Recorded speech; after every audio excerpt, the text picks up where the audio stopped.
ஜீ தமிழ் சரிகமப நிகழ்ச்சியை இப்போ தொகுத்து வழங்குபவர் தான் அர்ச்சனா அவர்கள். பல நிகழ்ச்சிகளை தொகுத்து வழங்கியிருக்காங்க. பல வருட எக்ஸ்பீரியன்ஸ், கிட்டத்தட்ட 20 ஆண்டுகளுக்கு மேலே இந்த ஆங்கரிங் தொழிலில் இருக்கிறாங்க. ஸோ சமீபத்தில் ஒரு சேனலில் இன்டர்வியூ கொடுத்துருந்தாங்க.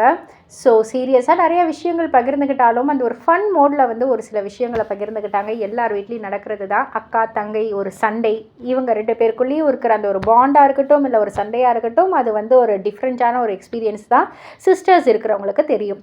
ஸோ அர்ச்சனாவும் அவங்களுடைய தங்கை அனிதாவும் சேர்ந்து அந்த இன்டர்வியூவில் நிறைய விஷயங்கள் ஷேர் பண்ணாங்க. அப்போ அவங்க சைல்ட்ஹுட்டில் மறக்க முடியாத விஷயங்கள்னால் என்னென்ன அப்படின்னு கேட்டால், ஒரு சின்ன ஒரு 5 ஸ்டார் சாக்லேட்டுக்காக நடு தெருவில் நின்றுலாம் நாங்கள் சண்டை போட்டிருக்கோம். என் முன்னாடி பாதி முடி சொட்டையாக தெரியுது, இதுக்கெல்லாம் யார் காரணன்றீங்க? அனிதா தான், அனிதாவுடைய 10 விரல்கள் தான் அப்படின்னு சொல்லக்குள்ள உடனே அனிதா ஆமாம் இவங்க மட்டும் கையை கட்டிகிட்டு இருந்தாங்க, என் பின்னாடியில் இருக்கிற எனக்கு சொட்டை தெரியுதுன்னா அதுக்கு காரணம் என் அக்கா தான் அப்படின்ற மாதிரி அவங்க பகிர்ந்துக்கிட்ட அந்த ஒரு எப்படி சொல்கிறது, செல்லமான ஒரு சண்டைன்னு சொல்லலாம்ல. அதை இப்போ மெமரபுளாக சொல்கிறது நல்லா இருந்தது.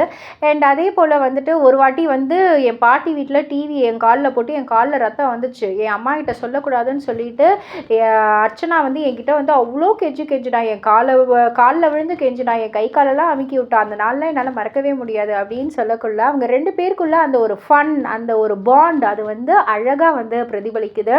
ஸோ இப்போ நம்ம அழகாக பிரதிபலிக்குதுன்னு சொல்லலாம். அப்பப்போ அந்த இன்சிடெண்ட் ரொம்பவே ஆடு தான் இருந்திருக்கும்.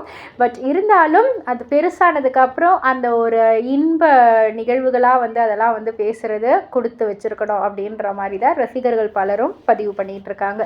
இதை பற்றி நீங்கள் என்ன நினைக்கிறீங்க? உங்களுடைய கருத்து என்ன அப்படின்றத கீழே உள்ள கமெண்ட் பாக்ஸில் குறிப்பிட்டு சொல்லுங்கள். மறக்காமல் சேனலை சப்ஸ்கிரைப் பண்ணி பக்கத்தில் உள்ள பெல் ஐக்கானை கிளிக் பண்ணிவிடுங்க.